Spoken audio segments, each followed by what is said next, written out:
Good evening and welcome to Sunday Express tonight. The Kenya Broadcasting Corporation and the media fraternity continues to mourn the death of Festus Amimo, who until his demise was the head of station Mayenga FM that broadcasts in the Luo language, as well as the breakfast host in that particular radio station. Our condolences go to the family and friends as well as his fans.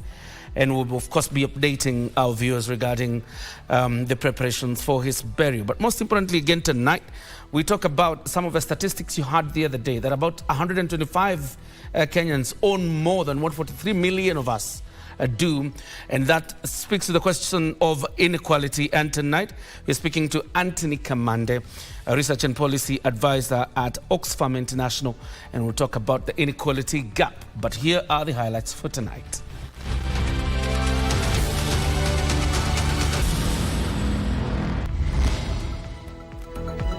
Highway of death. 7 killed, 11 injured in a head-on collision in Miasenyi along the Nairobi-Mombasa highway.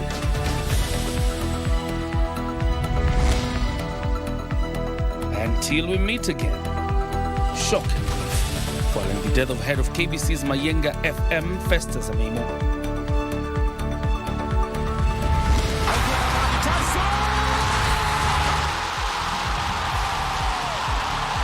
And Mashemeji Derby. AFC Leopards humble Gor Mahia in first of their 2 FKF Premier League matches of the season.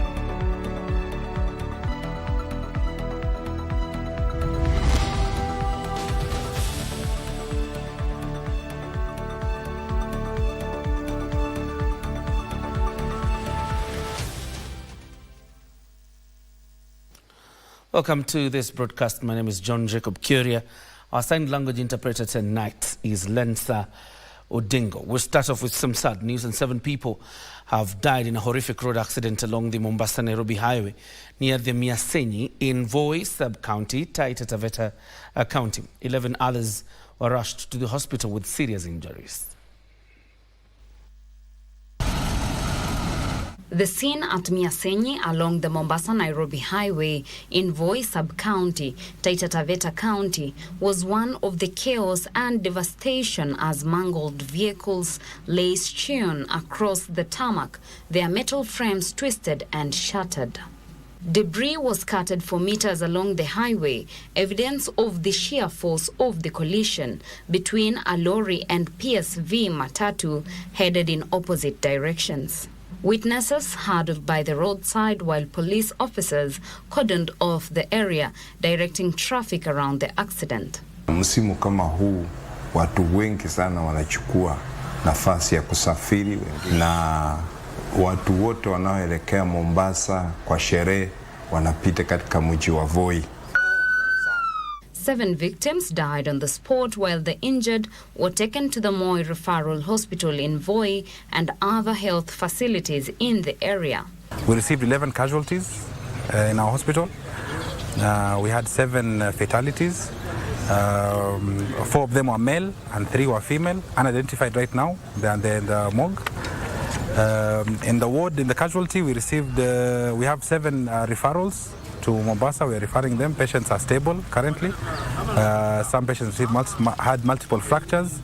We stabilized the fractures and referred them to Mombasa respectively. Sikujua ni dereva alikuwa anaopateka. I don't know what happened. But mimi nilijipata, siwezi kuongea, siwezi kuamka, siwezi songa ndani ya gari. Mungu akanisaidia. Nikajisukuma mpaka nikatoka. Alafu wasaramaria wema wakanisaidia singeweza kutembea. Voi OCPD Frederick Kinaibe has urged motorists to exercise caution and strictly observe traffic rules. Watu ambao wanasafiri kupitia highway yetu, kupitia reli yetu, wawe makini sana. Hasa watu ambao wanaendesha magari, wanaendesha pikipiki. Hii ni barabara ambayo ni single, si dual. Kwa hivyo kuna kupitana kwa magari. Naomba madereva wakuwe waangalifu. Maafisa wetu wa trafiki watakuwa barabara kushika doria kila wakati. Authorities say investigations into the cause of the accidents are underway. For Sunday Express, I am Teresa Mutai. In the meantime, emotions ran high at Sango, Matete, Kakamega County during the burial of 7 members of one family who perished in a road accident at Kijabe in Kiambu County.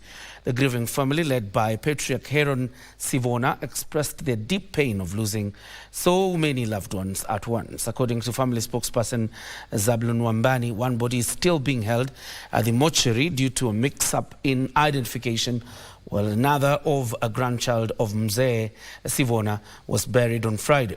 The somber ceremony was attended by several government and political leaders, including Cooperatives Cabinet Secretary Wycliffe Oparanya, Kakamega County Woman Representative in the National Assembly Elsie Mohanda, and Area Member of Parliament Nabii Nabwera.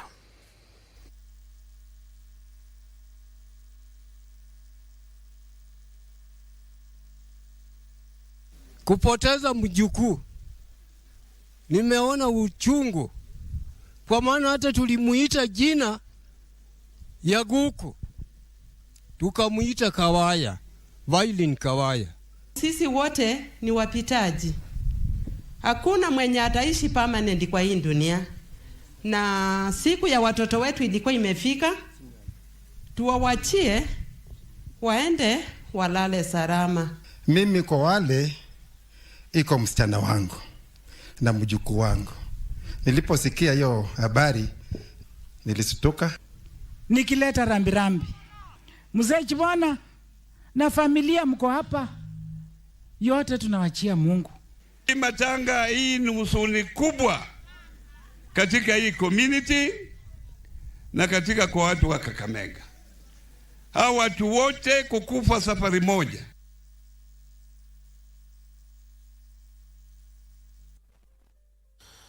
And the political landscape remained active on Sunday as a section of the political class outlined its agenda, while at the same time addressing issues of concern in the public. The united opposition has downplayed claims of division, even as government-aligned politicians dismissed claims by the opposition that the National Dialogue Committee report, NADCO, popularly, of course, the NADCO report, is not being implemented. Energy Cabinet Secretary Opiyo Wandayi has faulted the opposition for allegedly spreading falsehood over the implementation of the National Dialogue Committee NADCO report. Wandayi says NADCO report's implementation process is ongoing, with the reconstitution of the Independent Electoral and Boundaries Commission being a testament. Eugene Wamalwa cannot have the moral authority to dictate how the NADCO report should be implemented, because on the last day when we were signing off the NADCO report, Wamalwa took off and ran away. Some of our sons who have been killed in the past were killed when Kalonzo Musyoka was in government, and he never questioned those killings. I think the only honorable thing is to allow that committee to complete its work despite of the challenges it's facing from court. Tukitaka wananchi watupigie kura, tuwe watu wa ukweli. These as leaders allied to the united opposition congregated in Kasarani, Nairobi, for a Sunday service where they reiterated their resolve to clinch power in the 2027 general election. They think that they can put a wedge between me and Kalonzo Musyoka. Let me tell the people of Kenya, the relationship between me and Kalonzo is not about leadership. It is not about politics. It's not about the presidency. It is family. What your familia wanaweza wachana? About we are not the type of people to just wake up and dismiss and throw people out and call them names. And yesterday, even the ODM fraternity said, before our brother Raila Odinga rested, he used to tell them, don't attack Kalonzo, don't attack Kalonzo, because he knew where we had come from. So that is a spirit, and my brother is calling me to hold this country together with him. The leaders called upon the Orange Democratic Movement to join them, emphasizing that unity was not just symbolic, but a strategy to win. And we can see efforts to finish ODM, and it's not good for our democracy. So we want to ask ODM members to be careful.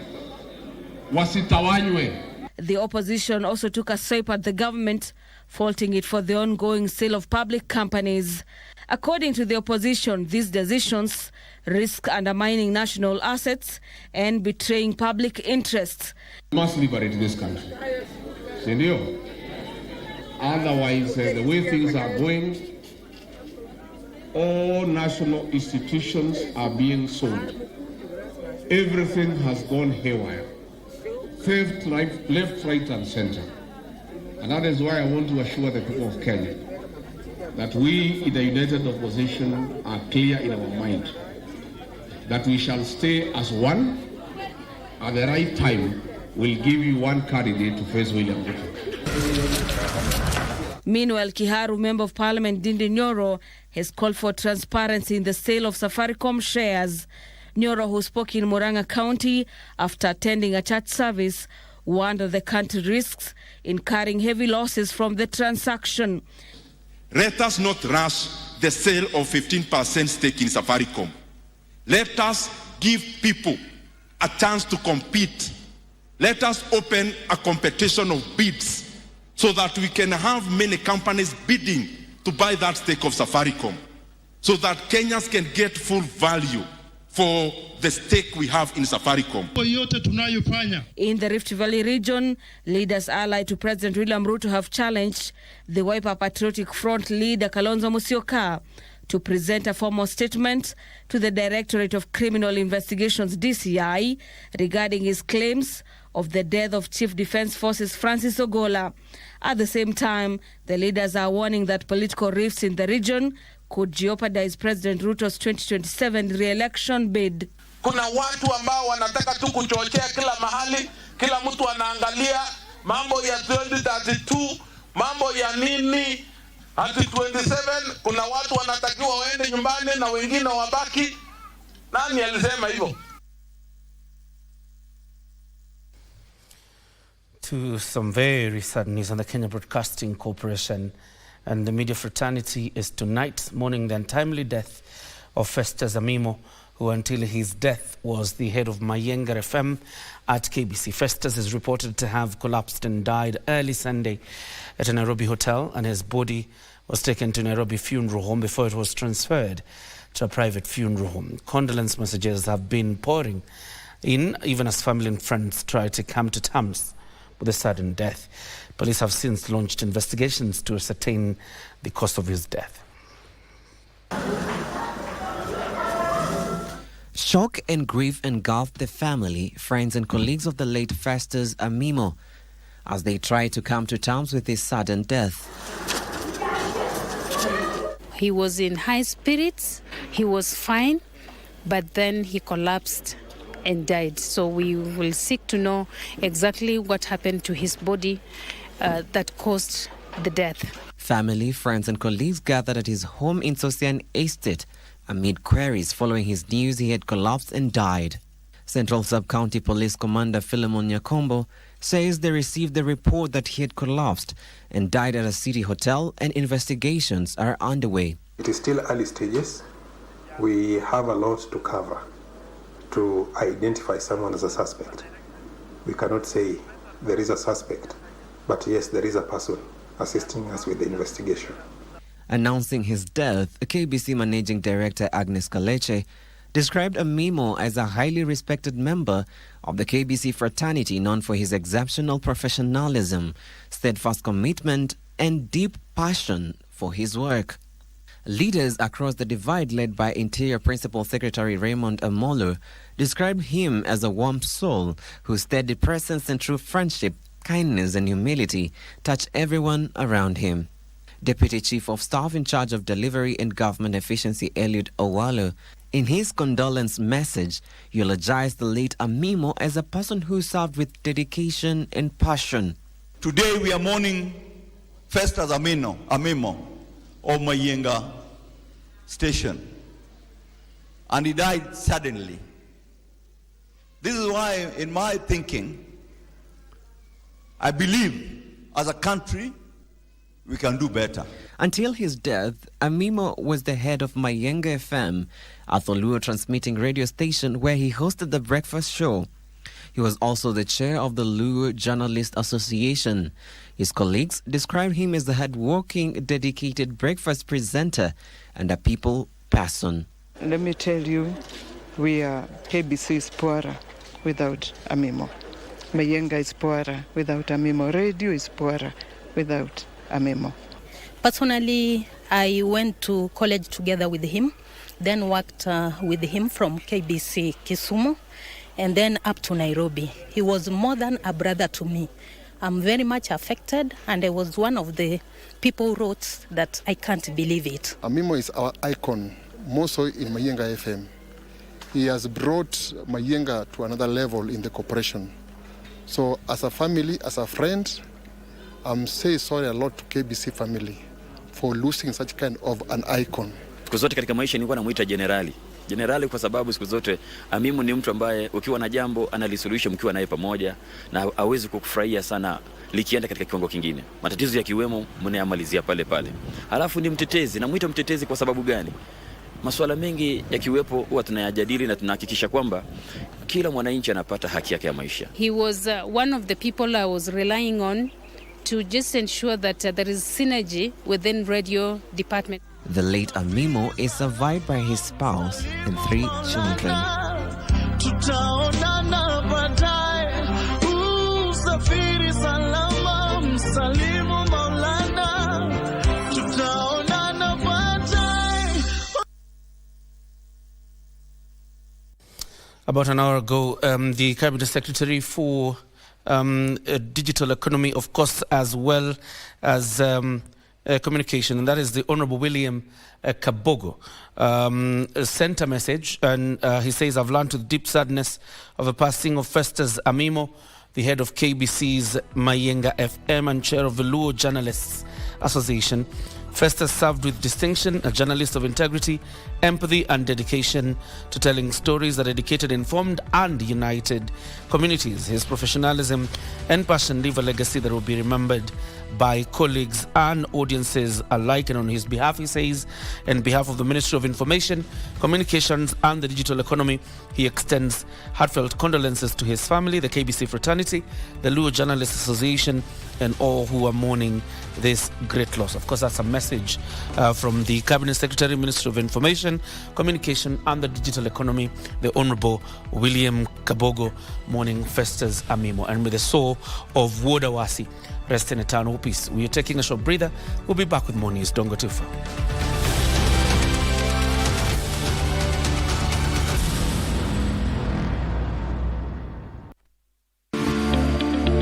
The Ethics and Anti-Corruption Commission, in collaboration with Kenya Leadership Integrity Forum, will lead Kenya and join the rest of the world to commemorate International Anti-Corruption Day on 9th December. Tune in to KBC Channel 1 TV on Monday, 8th December 2025 at 8 a.m. for a special morning talk show featuring Dr. Emily Moria, Head of Education and Public Awareness at the EACC, as she highlights this year's theme, Uniting with the Youth Against Corruption, Shaping Tomorrow's Integrity. Together, let us take a stand. Tuangamize ufisadi, tuijenge Kenya.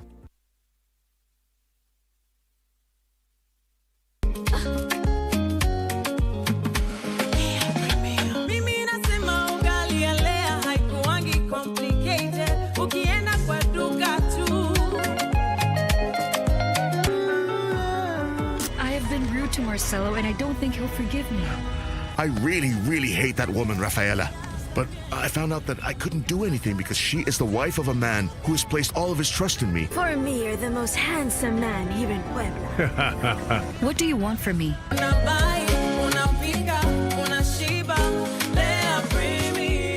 Lea Premium Flour, nurturing the world. Available in a store near you. When the hills gave way in Marquette, thousands were left with nothing. But together, we can help them rise again.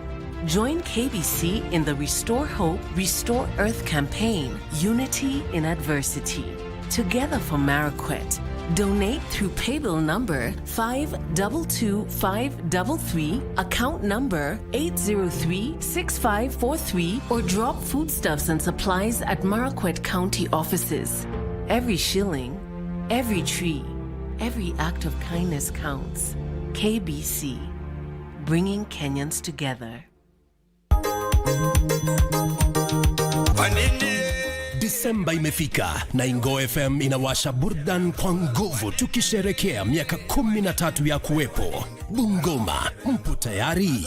Tarehe 5 na 7 Disemba tunawaletea kifurushi maalum cha kusherekea miaka 13, miaka za muziki bora, hadithi zenye uzito na kumbukumbu tamu tulizounda pamoja na wasikilizaji wetu. Siku ya tarehe 5 Disemba tutaanza sherehe kwa upandaji miti katika shule ya St. Teresa Special huko Webuye. Kisha baadaye tutatembelea watoto katika shule hiyo ya St. Teresa kuwapatia zawadi pamoja na kukata keki ya anniversary.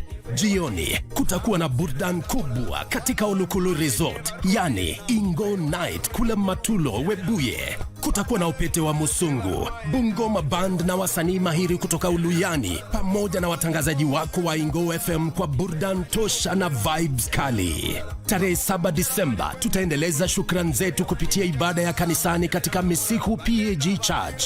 Mwambie rafiki na endelea kusikiliza kwa sababu Disemba hii Ingo FM ni kituo chako cha sherehe na furaha.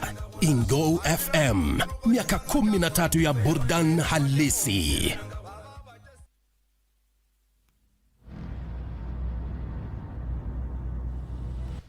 Welcome back. You're watching Sunday Express. Now, a family in Nairobi is desperately searching for their 24-year-old kin, Tiberius Nyamari, who went missing in the wee hours of Friday morning. Nyamari, nicknamed Boutique, had arrived in Nairobi from Kisii with his mother at around 1 a.m. According to his family, they had been dropped at the Afia Center bus terminus when they got separated. His family says Boutique has a mental condition and could have wended off. He was wearing black trousers and a white shirt and speaks English, Swahili and Kisii. His family is pleading with anyone who may have seen him or have any information to report to the nearest police station or contact them through the mobile number 0728 559 485 or 0716 296 136. Again, 0728 559 485 or 0716 296 136. You can take those numbers again, 0728 559 485. The hospital, and we heard from Kisii town. They were coming from Kisii town, just at Kenya Power, next to Kenya Power in Mwamogesa village in Kisii town. So the boy is quite tall and slim, and wherever you find him in the way he likes talking, can talk to himself and like doing as if it is boxing. And the hair looks very shaggy. He does not like combing. The last time he was seen in the Enacoach, he was wearing a black long trouser and a white shirt. So that whoever has seen him, you can be able to contact us or to the nearest police station around here in Nairobi, either in Central, Kamkunji, and another police station. And if you have any information, you can write us and come nearer to KBC and report to you report to KBC, the broadcasting at Harituku Road, so that we can be able to get the boy and we take him for medication. Tuwaomba tu yote asimuone, msimudhuru. Kama unazita tafadhali tu mshike mpeleke katika police station ama utupigie sisi simu. The numbers again are 0728 559 485 or 0716 296 136. If you get any information regarding the availability of that boy, 0728 559 485 or 0716 296 136. Or still you can come to KBC and report that indeed you've made contact with the young man. Let's move this forward. And more than 1,700 children drawn from 25 orphanages across Nairobi County were on Sunday treated to an early Christmas donation, including 15 tons of food and essential supplies worth 3.8 million shillings donated by Ayapa Seva Samaj, a South Indian community organization.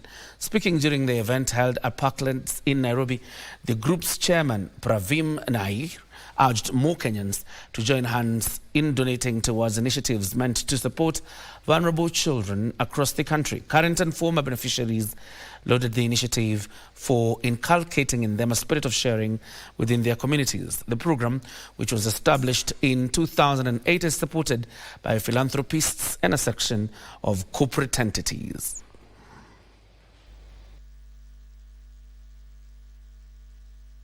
Today we are having a Christmas carnival and mega charity event under the project called Feed for 1,000 Children, whereas we are currently feeding about 1,700 children from various homes. We have about 25 homes from Nairobi and around Nairobi. And we look forward to take it to 2,000 children this year. And that is thanks to the support that we receive from the donors. All these 21 years I've been around in the country, and I can say from the very humble beginning how we reached this stage. You know, earlier it was too difficult to get even donors.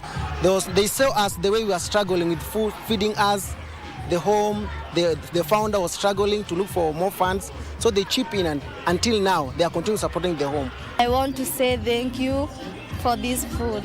We have flour, tissue, lice, and everything many.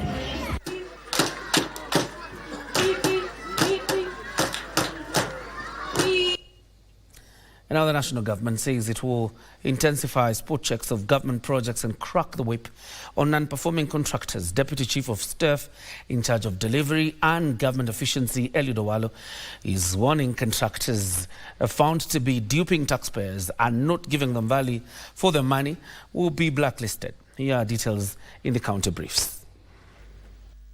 Speaking during an inspection and verification tour of national government projects in Kericho County, Owalo said impromptu tours of government projects had exposed serious gaps between progress reports submitted in Nairobi and the actual status of projects on the ground. He pledged to continue the checks and crack down on rogue contractors. If he does not deliver, we will get him blacklisted and debarred from undertaking government projects in the future. He must finish this market by end of January. Yeah. If not, we are going to get him blacklisted. Yeah. We can't just play around like this. He's been paid everything by government. There is no single certificate he has raised which has not been settled. And still he's not performing. In all the 4 markets, he's behind schedule. That's unacceptable. Separately, peace talks continue to reverberate in Homa Bay County following the emotive mini polls, with political leaders warning political acrimony will derail development. Vijana wenzangu, tutumie wakati huu kujiandikisha kama wapigaji kura. Tusitumie wakati huu kujisajili katika vikundi ambavyo vinatumika wanasiasa kama goons. Siasa ni sera.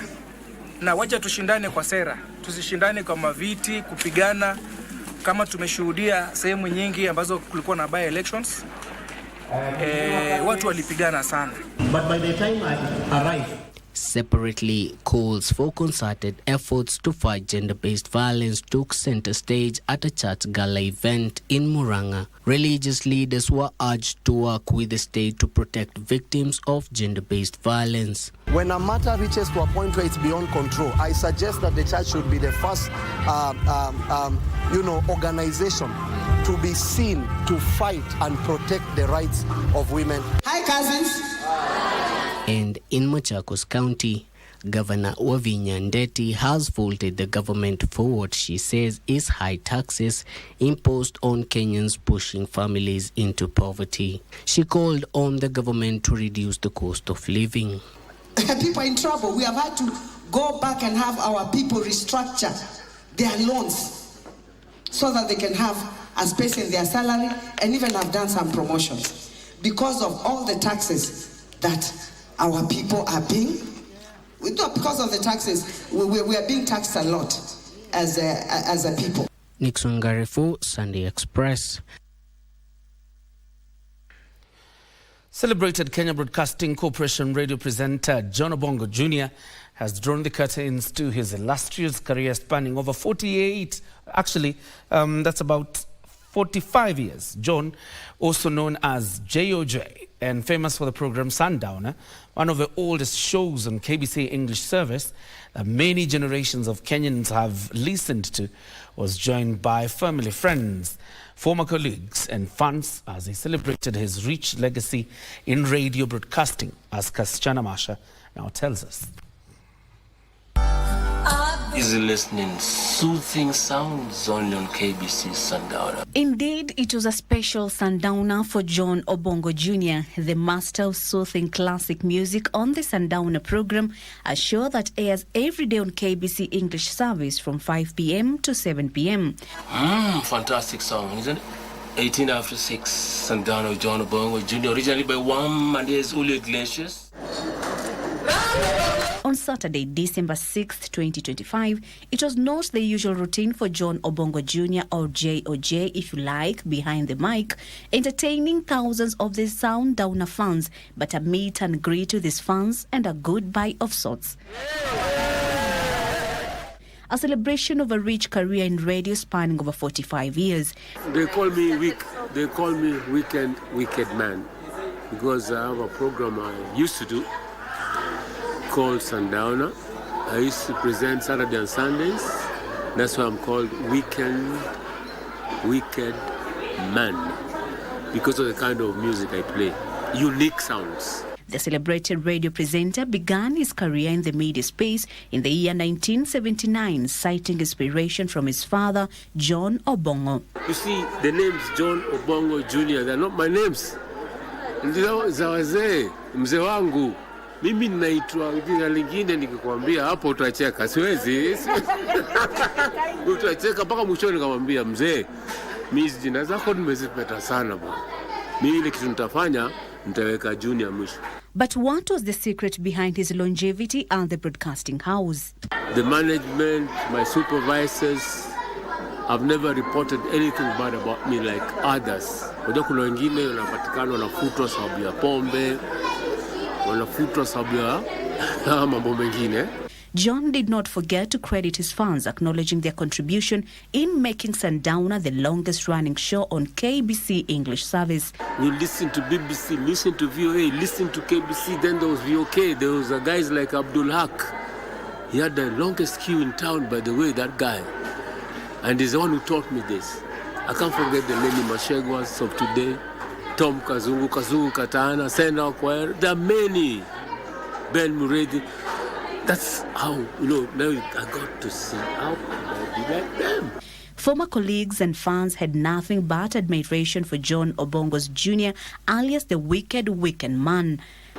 Working for 48 years in a place or serving a country for that number of years, John is somebody who deserves more than we are giving him. That's what I can say. He's been a quiet mentor. Kwa miaka yeye amefanya nafikiri 47, mimi nimefanya 50. Na kusema kweli John ni mtu mzuri sana, ni mtu ambaye apenda kazi yake, ni mtu ambaye kazi yake imeishika vizuri zaidi, maana yake anawapenda sana wasikilizaji wake.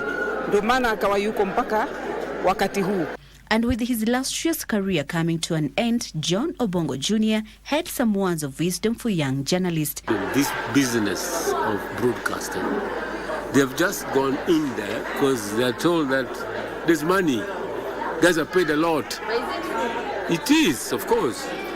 Look, I can't mention names here. Guys go get over $1 million a month. But the thing is discipline. For John Obongo Jr., a.k.a. JOJ, a.k.a. the Wicked Man, this is not a bye-bye, but a see you later. Haijaisha, mimi mpaka 90, nikiwa 90, haijaisha, sio kama imeisha. Nitaitwa tu, definitely, because of my background and the expertise that I have in me for the last 45 years. After 6, Sundowner with John Obongo Jr., originally by Wam and his Uli Iglesias.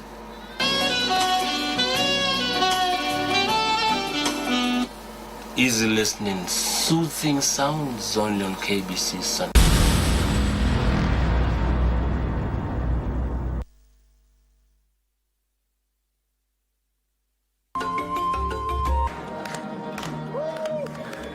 Is he also from China? Oh. Oh, yes. We're on the same team.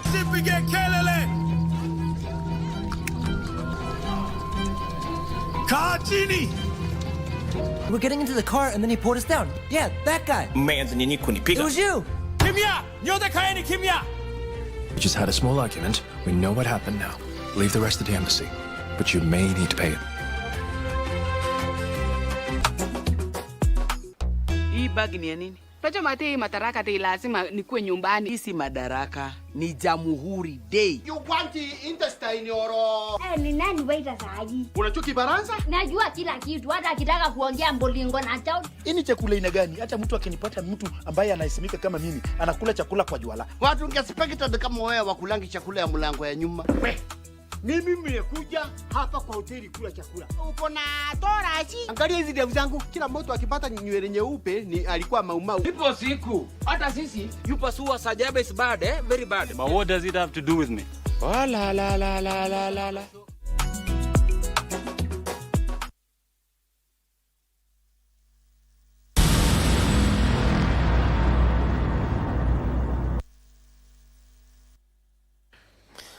Welcome back. You're watching Sunday Express. Tonight in studio I have Anthony Kamande from the Oxfam International, being a research and policy advisor. And we're talking about inequality generally, because Kenya appears to have an inequality crisis.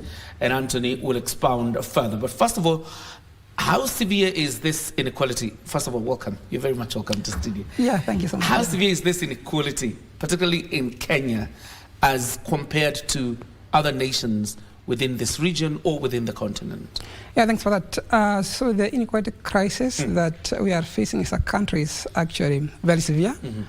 So we have about 125 Kenyans who are wealthier than 43 million of us, which is astonishing. That's an injustice. But at the same time, we see that poverty is increasing in Kenya.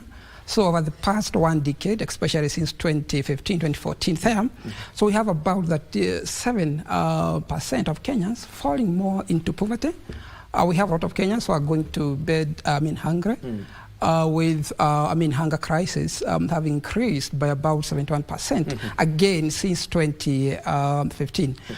And we must, discuss this issue. What's the problem? Why a few Kenyans are becoming richer and richer, while the vast majority of us are actually becoming poorer? So we're having to sleep hungry. It's very simple, is that the economic growth in this country is actually going to the Which top. is what I actually want us to get into, because the figures from government are rosy. And in a sense, you would say from 2015, as you're pointing out, the economy has grown in itself. Then how do you explain the paradox of having more people becoming poorer when the economy is becoming bigger or growing exponentially? That's a good question again, because we keep on hearing how our GDP is growing, which is true. If you look over the past 10 years, so the economy has been growing at about 5% on average, so by 2020 because of the COVID-19 pandemic.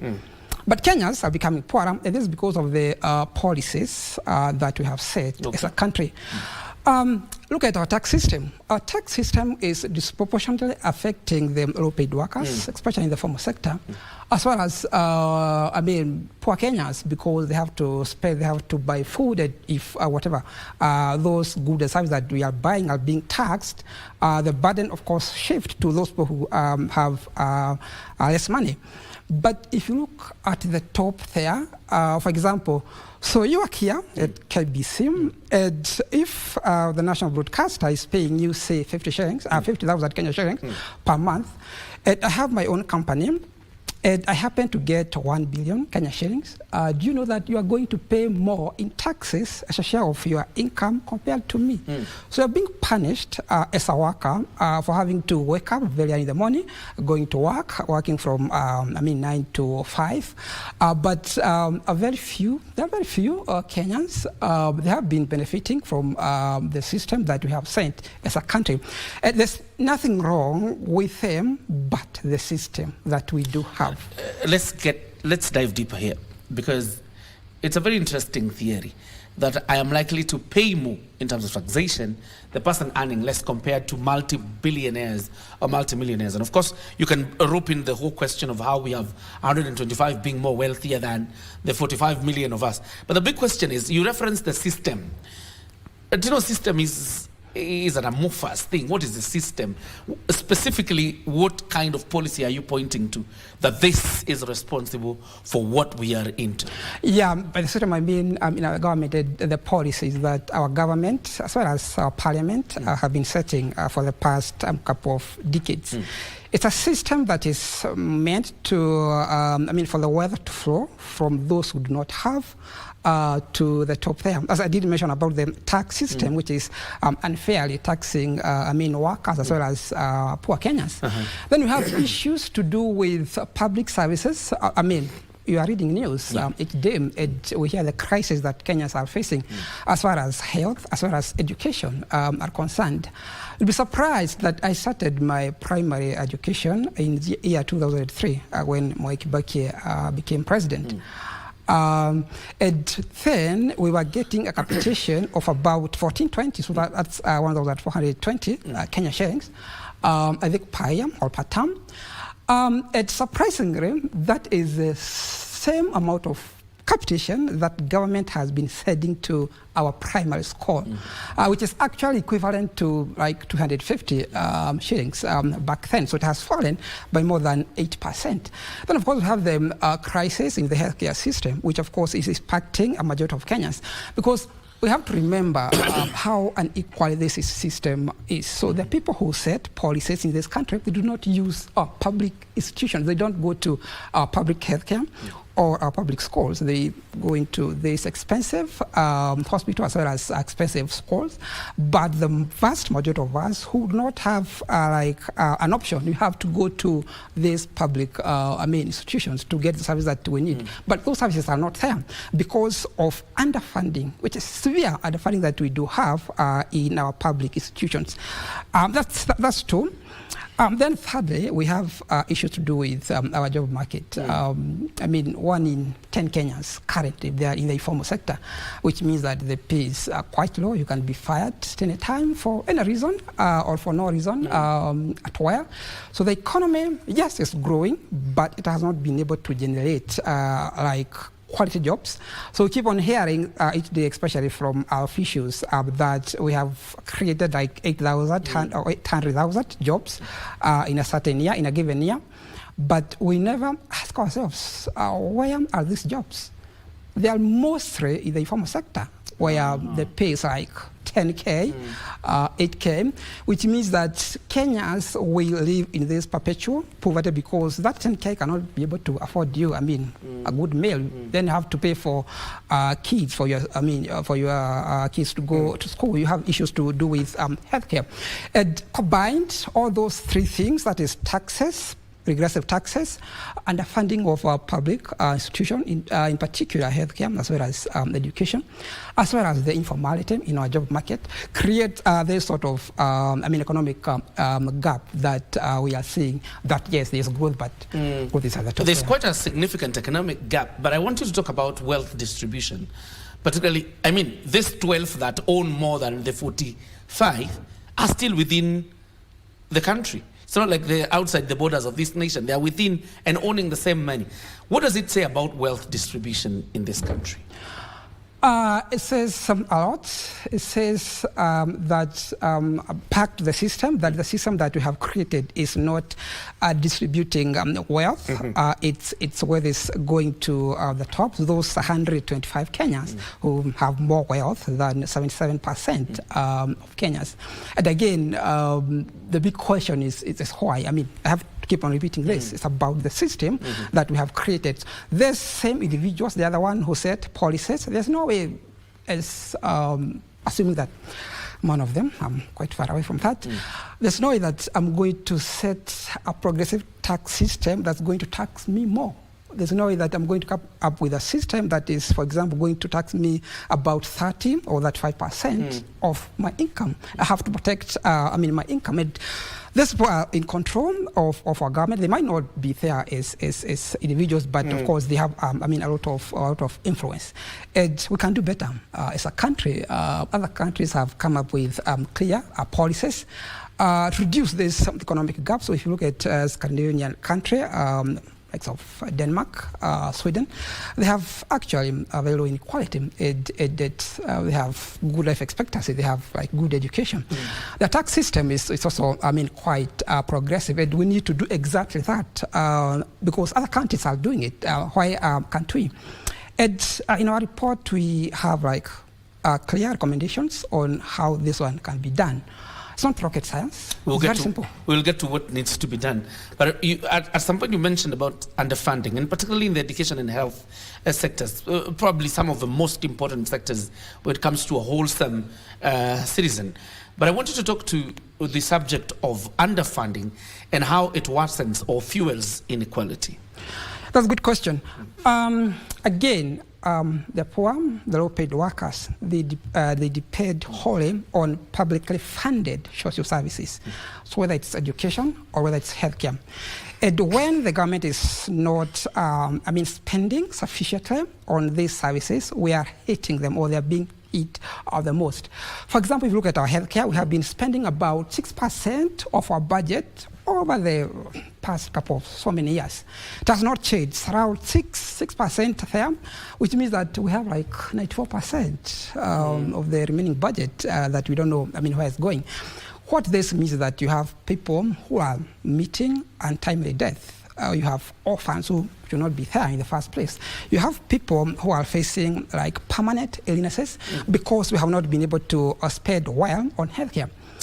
When you come to education, again, this is clear. It was also in one of the newspapers this week. We have about more than 1 million kids who are out of school because of issues to do with underfunding.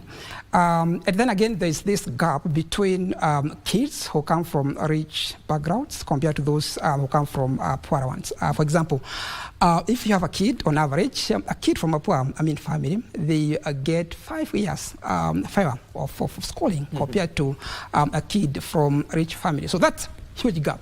And then you can imagine what this will do in their lifetime. So you get 5 years of schooling. It's, even if you get 5 or 6 years, the education is of low quality, which means that there's this gap between this kid who comes from a rich family and then this other kid who comes from a poor family. Then, of course, they go into the job market. And, of course, we know that the job market in this country is also dependent on family background. Yeah. Quite interesting.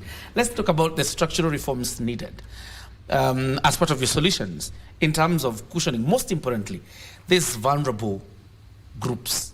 What are the structural reforms that are needed? One is that we need money. Okay. We need money as a country.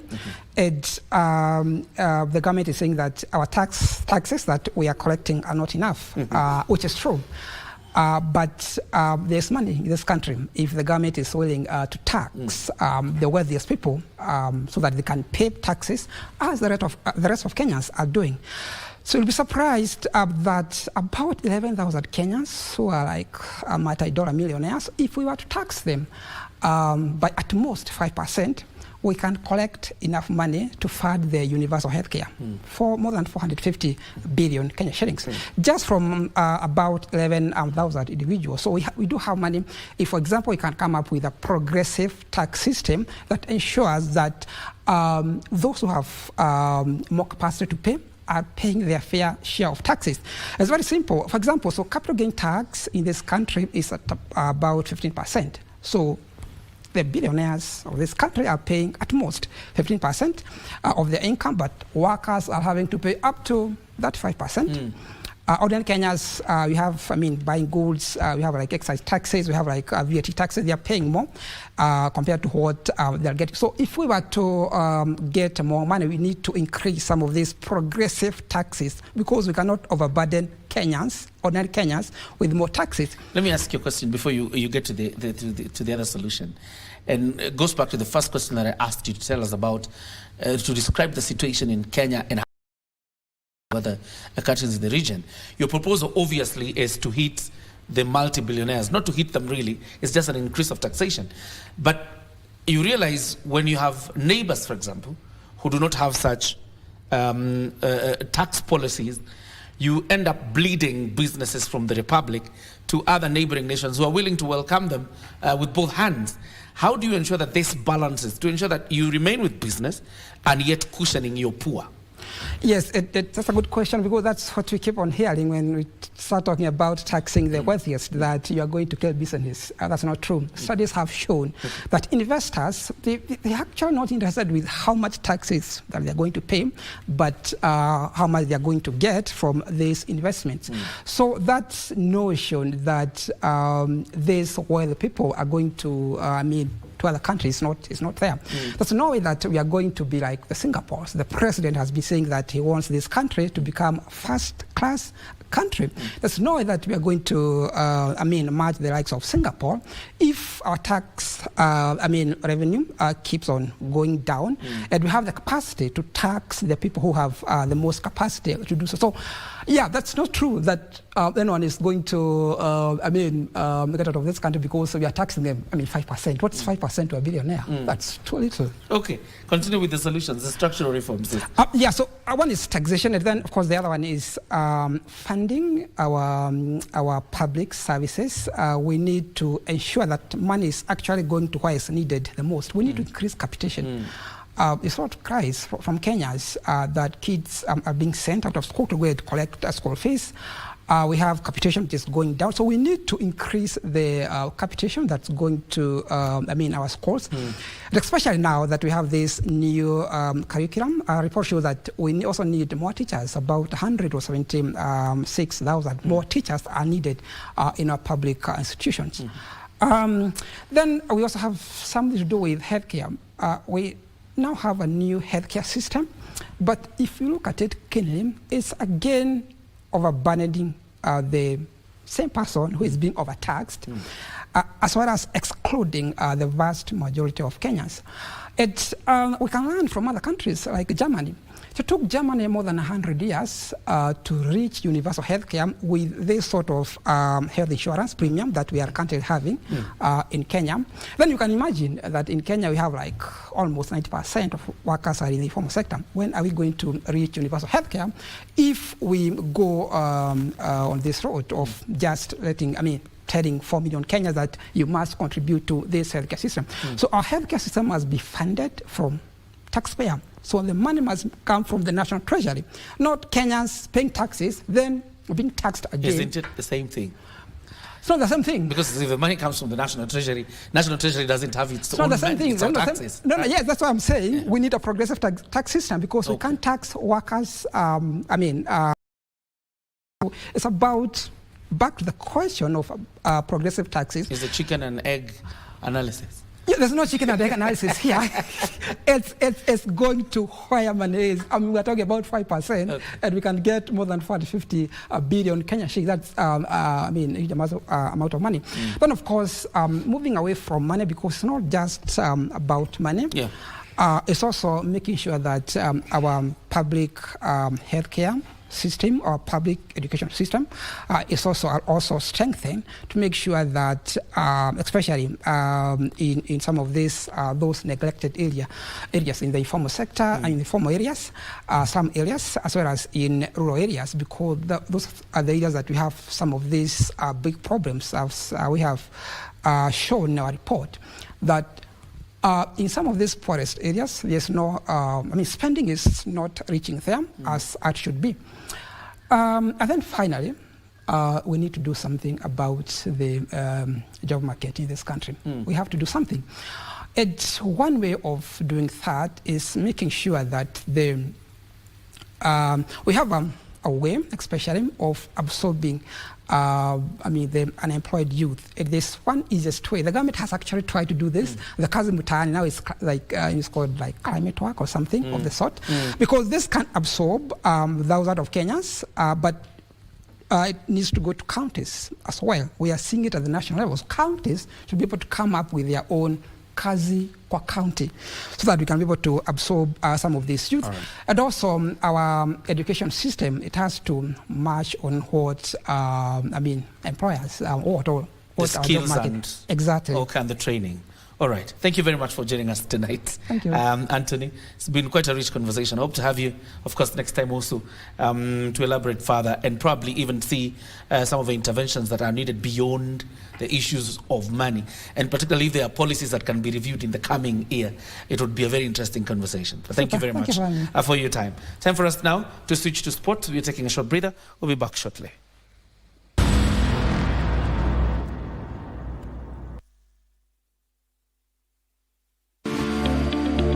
The Ethics and Anti-Corruption Commission, in collaboration with Kenya Leadership Integrity Forum, will lead Kenya and join the rest of the world to commemorate International Anti-Corruption Day on 9th December. Tune in to KBC Channel 1 TV on Monday, 8th December 2025 at 8 a.m. for a special morning talk show featuring Dr. Emily Moria, Head of Education and Public Awareness at the EACC, as she highlights this year's theme, Uniting with the Youth Against Corruption, Shaping Tomorrow's Integrity. Together, let us take a stand. Tuangamize ufisadi, tuijenge Kenya.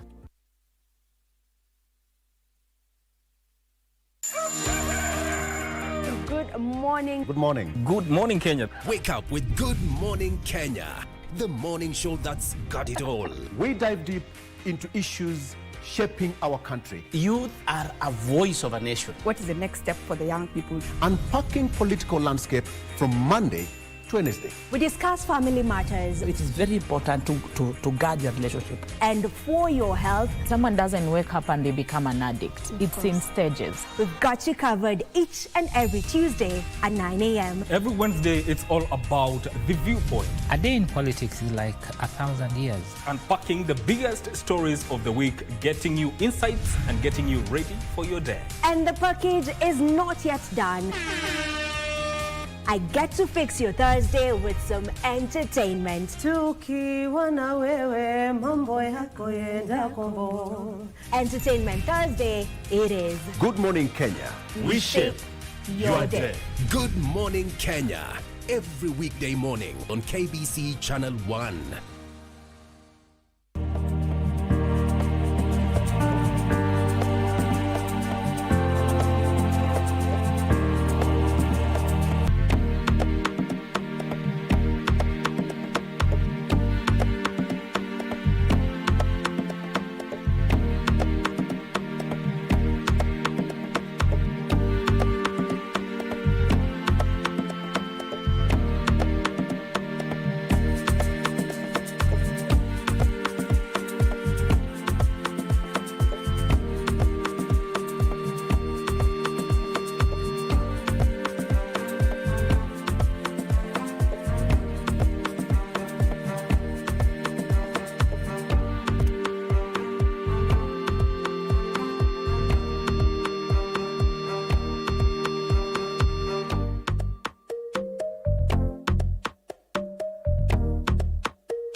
Time for us to get sporty now, and Julius Masaba scored a 26th minute lone goal to hand AFC Leopards a win in the first Mashemeji derby of the 2025-2026 FKF Premier League season. The other two matches also played on Sunday ended in a 1-0 score lines. Of course, APS Bomet and KCB earning Hartford 1-0 win over Bandari and Sofapaka respectively. AFC Leopards and Gor Mahia met at the Nyayo National Stadium on Sunday afternoon in the first of two FKF Premier League Mashemeji derbies, and it was the Leopards who got the better of their opponents in the first leg.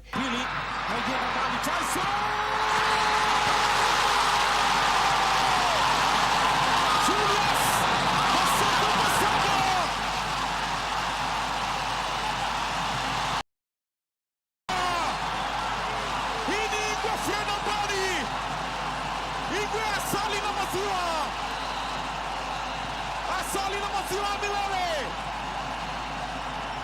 Wanatangulia na Igwe. Julius Masaba struck midway through the first half, and it proved to be the only goal as Leopards walked away with maximum points.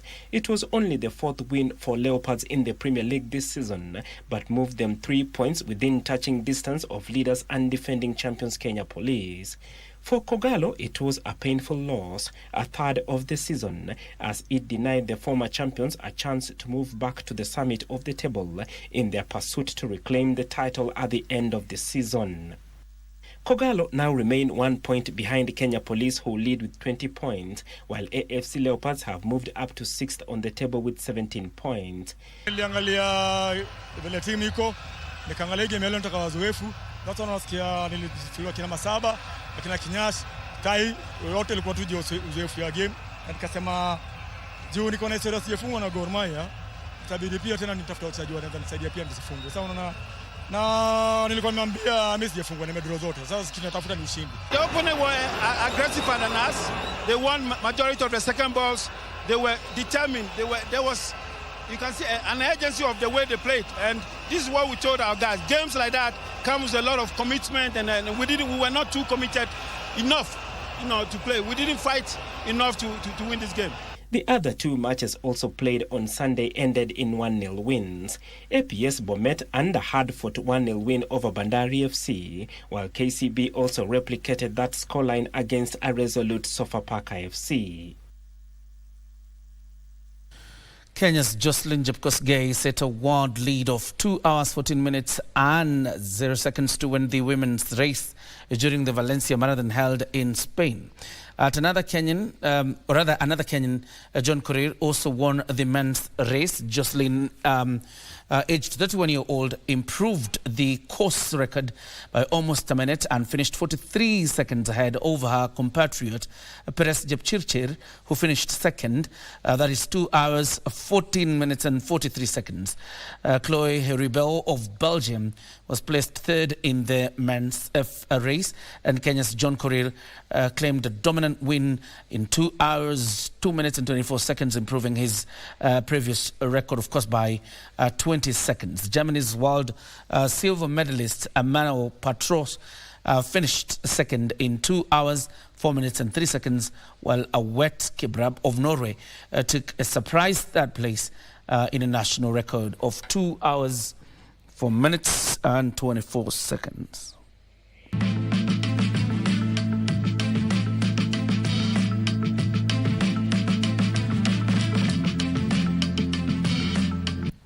Kenya's Paul Omondi clinched his slot in the round of 18 of the ongoing IBA World Boxing Championship in Dubai after defeating Libyan Ahmed Al-Koum during their 57 kilograms featherweight bout. Omondi won through points and becomes the second Kenyan to qualify for the round of 16 after Washington Wandera did so in his round of 16 bout. A win for Kenyan in the forthcoming quarter-final matches will inch them closer to the 1.2 million shillings prize money.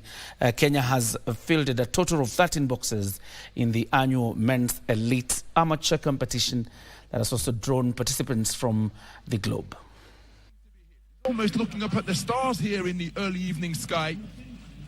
And his corner are going to have to reinforce that he's got to get that chin down on his chest or keep it out of harm's way, as he did when he got on his bike in the second round. But a dominant round for Paul Okongu. And it is a Kongu. Well, that story leads us to the end of Stand Express. Thank you very much for watching, and thank you very much for keeping us company. Have yourself a fantastic night and, of course, a good week ahead. God bless you. My name is John Jacob Kuria, and Saudingo was the sign language interpreter.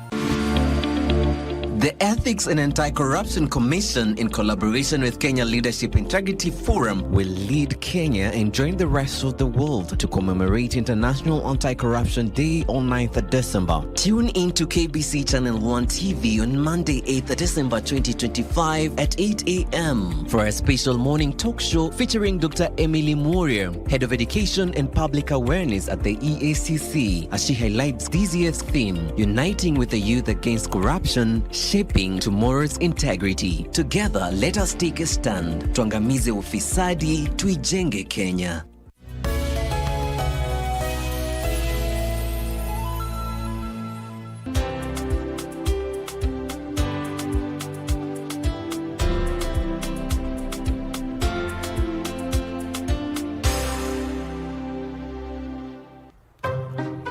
For charity, dial *419 hash.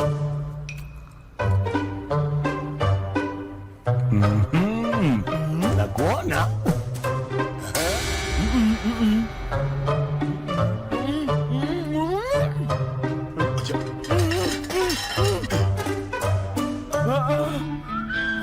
Kuja hivi sasa.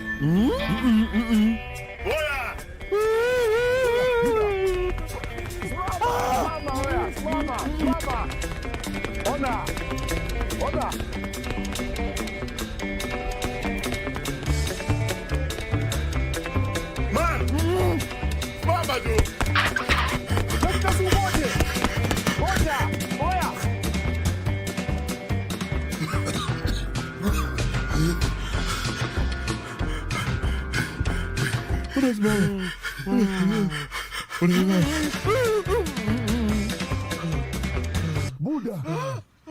Siku umedial *419 hash. Shika.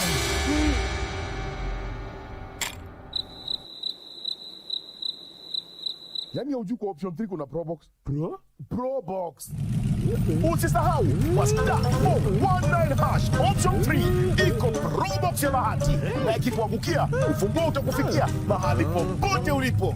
Usisahau.